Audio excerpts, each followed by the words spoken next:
Bildun Armağan is a psychologist, and not just any psychologist, but one that combines psychology with spirituality. In a time when the search for self-awareness and personal growth is at an all-time high, we meet at the Nar Life Center and talk about various methods of therapy, including the ever-popular psychodrama, EFT, and EMDR. Hello, this is Beril El-Hadef. Welcome to Women of Turkey. Today my guest is Bildun Armağan. Bildun, thank you so much for taking the time to chat with us. Thank you for having me. May I ask you, have you always been interested in psychology? Yes, mostly, especially during high school. I was very interested in psychology, and I knew that I was going to study psychology. Did you? Yes. Right, and you went on to study psychology afterwards?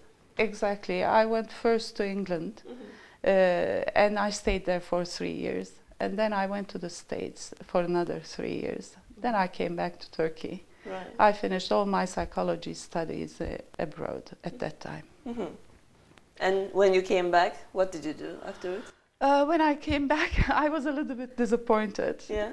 Because in Turkey, they didn't know anything about psychotherapy, and psychologists, they were having problems, a lot of problems, because they could just work in clinics, in hospitals, and clinical psychologists, they do that. And counselors and guiders like me, they couldn't work at that time. Because not even at schools, they didn't have counseling and guiding departments. Right. And that's why they were doing, most of my friends were doing PR, public relations. The psychologists were doing PR? Yes, exactly. At that time it was like that. Right. And human resources. Most of them, they were working in the area of human resources. So I couldn't do much. I was struggling at that moment. So I started taking interest in spiritualism and metaphysical work. So I started doing these kind of works. That must have been rare.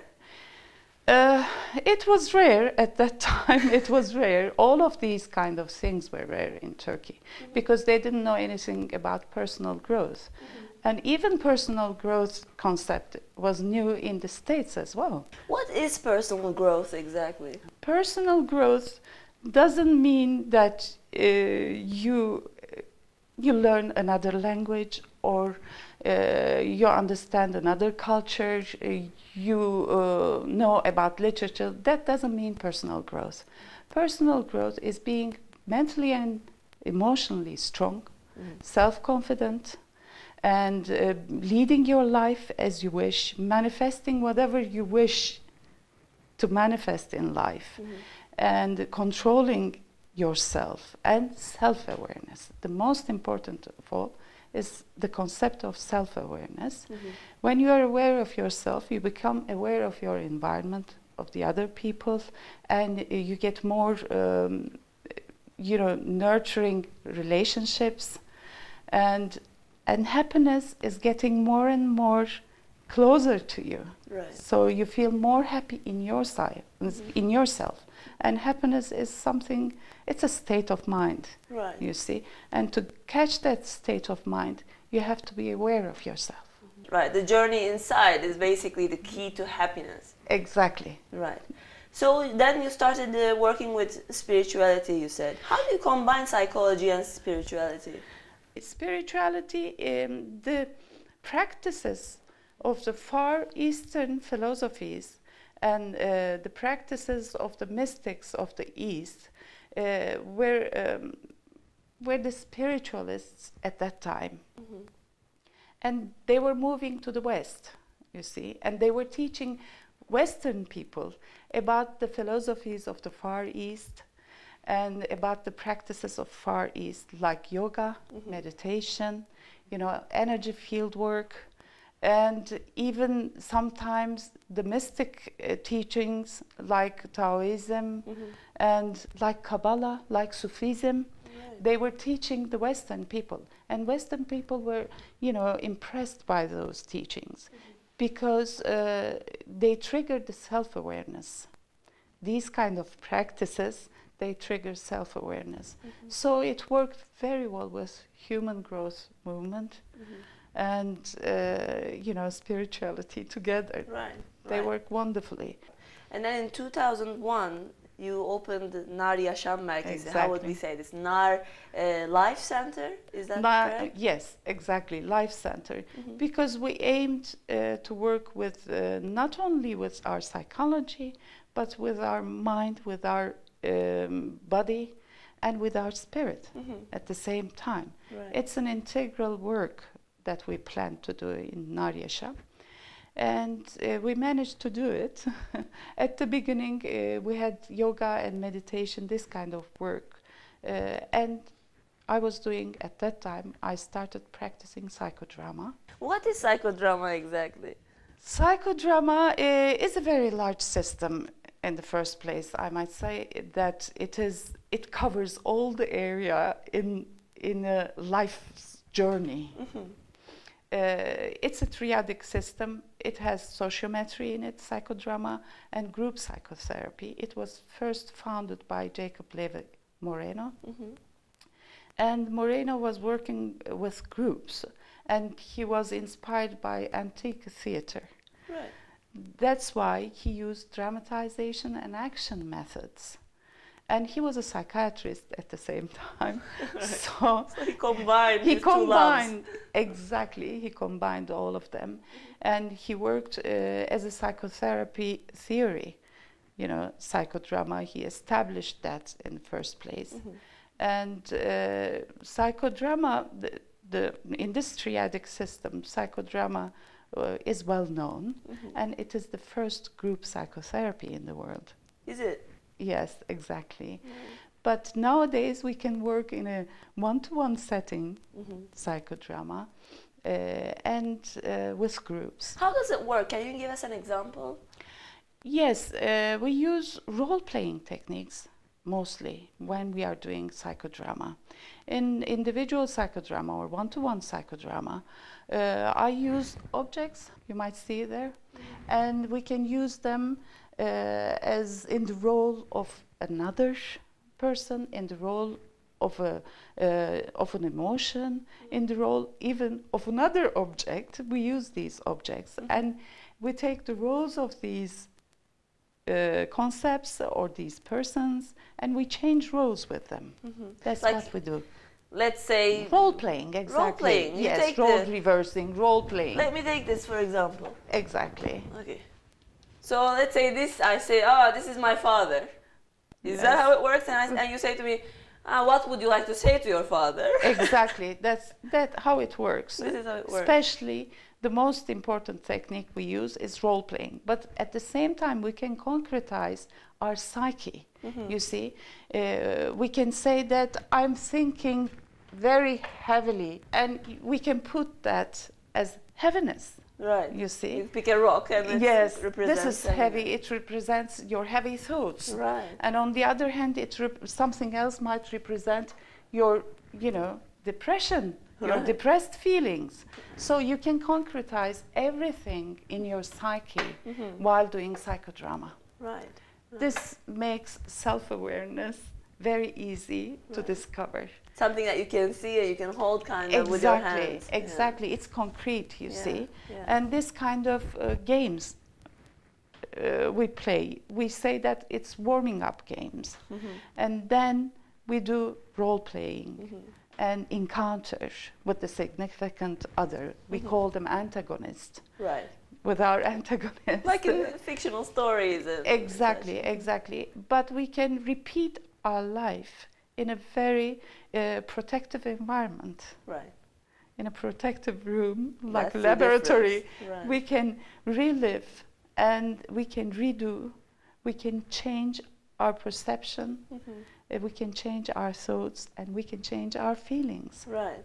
So the result changes basically. Yes, exactly. Personal awareness and changes. Exactly. Now, when you're doing this in a group environment, other people come into play. Yes. How does that change the dynamics?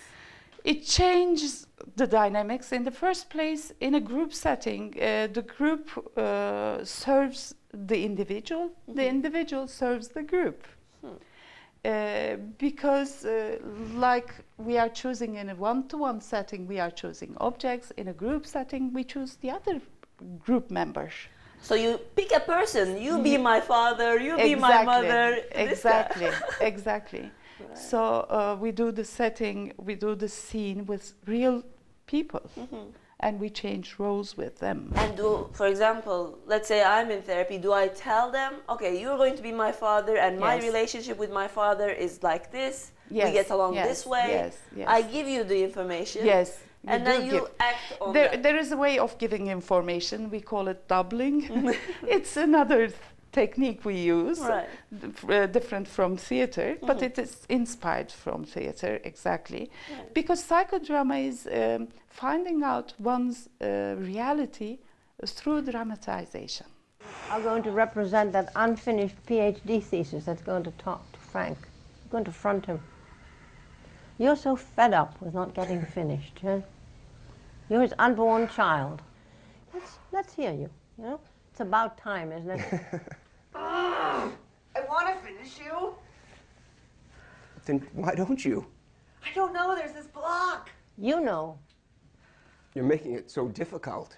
It's not that difficult. Just write me. You know it. But I can't do it. You're making it too difficult for yourself. Give him the guidelines. Keep walking. Keep walking. How do I make these hands right? Just get some chair glue. Sit in a chair and just write. But I sit there and I still can't write. Make these hands right. And this is also a more fun way to do things, I would imagine, because when you're delving into the subconscious, it seems like such a heavy thing, you know. Yes, how are you going to get out of it? But we are doing with these kind of things. Exactly. To find out what's going on in our subconscious mind, you see, with the toys and with the objects, different kind of things. It's so easy to see it in such a simple way. Yes. But I don't use only psychodrama when I work in personal growth area. I use energy psychology, which I believe very much. How does that work? It is, we might call it emotional acupuncture. Exactly. We're doing by tapping some areas, some points in our body to move our body's energies, and at the same time working with our subconscious mind, because tapping some parts of our body, some points in our body like this, it moves our energy, but it makes our state of mind a little bit in a trance, you see. So we can work with our subconscious mind at the same time. So we tap and we talk. So the repetitive movement lulls you into a state, kind of. But these points are acupuncture points. We know that they are triggering our meridians in our body. Meridians are energy system in our body. They trigger our energy system. At the same time, they trigger our subconscious mind. It's a very easy way to work with people. And at the same time, it's a self-help system.